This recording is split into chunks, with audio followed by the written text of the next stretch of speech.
Et comme promis, direction San Francisco, on va retrouver Maxence Fabrion, rédacteur en chef adjoint de Madines. Maxence est en plein cœur de la révolution de l'IA.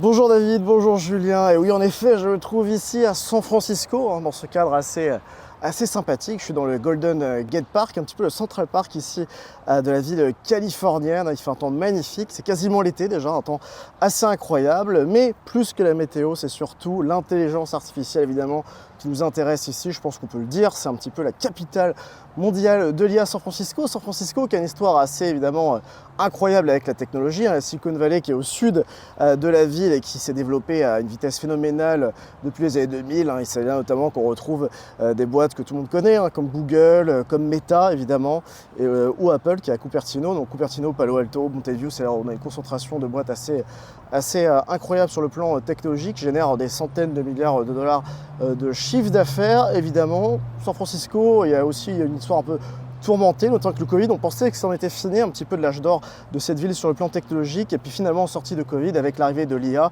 notamment ChatGPT lancé par OpenAI, et bien c'est un petit peu rebattu toutes les cartes sur le sujet, et aujourd'hui on a une vitalité qui est assez hors norme sur le plan d'intelligence artificielle. De toute façon c'est là que ça se passe, c'est là que le monde entier vient, et là pour le coup on a la chance cette semaine d'être un petit peu au cœur de cette immersion pour justement aller voir comment ça se passe, aussi bien les Américains mais aussi des Frenchies, puisque évidemment il y en a pas mal dans la vallée.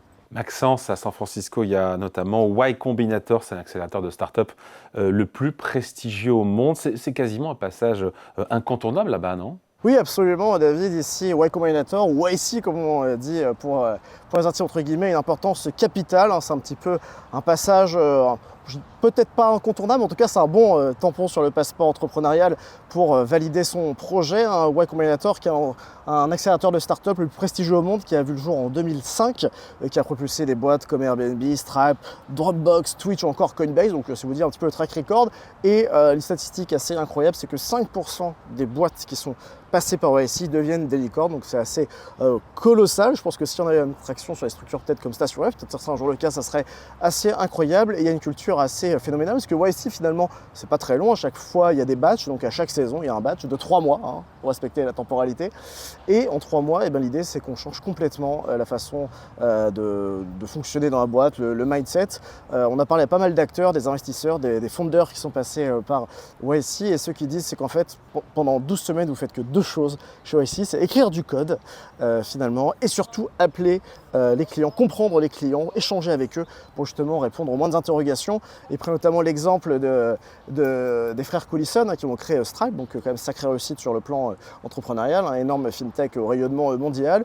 Et bien c'est chez YC, Patrick Collison avait une importance capitale pour le client. N'hésitez pas à aller directement chez eux, à passer des heures pour comprendre, et on voit que cette méthode a plutôt porté ses fruits quand on voit aujourd'hui le succès de Stripe. Ou par exemple Airbnb qui, au moment où ils ont débuté YC, s'appelait Bed and Breakfast, et au bout de 7 semaines, à mi-chemin sur le parcours chez YC, ils ont pris la décision de tuer un petit peu l'appellation breakfast, mais ils étaient en mode, oui, mais si on enlève le petit-déj et tout ça, ça répond pas à l'appellation. On se dit, ok, on va peut-être enlever finalement le breakfast, et c'est là qu'on a commencé à avoir le Airbnb tel qu'on connaît aujourd'hui, et d'où la dénomination BNB pour Bed and Breakfast, qu'ils ont gardé comme un clin d'œil à la dénomination initiale. Donc voilà un petit peu ce genre d'histoire, d'anecdotes qui font qu'aujourd'hui Y Combinator, YC est un petit peu la carte dorée qu'on espère obtenir ici, sachant qu'il y a de plus en plus de Français qui sont pris dans les batchs de YC, notamment dans l'IA. Dans l'IA aujourd'hui, je crois que c'est plus de 80% des entreprises qui passent par YC qui sont sur l'IA, parce que l'IA c'est plus un secteur, évidemment c'est un stock technologique,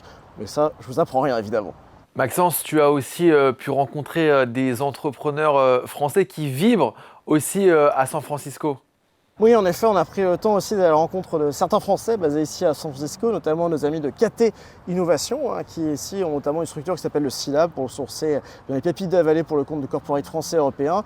Et j'ai pu échanger avec Mathieu Soulet et puis Arnaud Auger, notamment, qui est assez focus sur tout ce qui est longévité. Et voilà, c'est plutôt intéressant d'avoir leur point de vue. Et notamment, Mathieu Soulet me disait que l'IA avait un petit peu redonné un élan à San Francisco, parce que c'est vrai que pendant le Covid, on disait que ça serait un petit peu compliqué. Finalement, l'IA a tout ravagé sur son passage entre guillemets, et voilà, aujourd'hui on se pose plus la question de est-ce que San Francisco est nécessaire ou pas. son poids sur l'économie mondiale, sur la tech mondiale est colossal. De toute façon, si je veux dire, si la Californie, et encore plus si on se concentrait sur la baie de San Francisco, était juste un État, le PIB est complètement incroyable, colossal. On serait parmi les 10 premières puissances mondiales. Et puis voilà, c'est aussi l'occasion d'avoir un peu un avis, parce qu'il y a une bataille idéologique, on le voit notamment cette semaine il y a quelques jours avec la levée de Yann Lequin. C'est qu'en effet, il y a les World Models de Yann Lequin et puis les LLM, notamment défendus par OpenAI, une bataille idéologique sur ce sujet, c'est plutôt intéressant d'en discuter.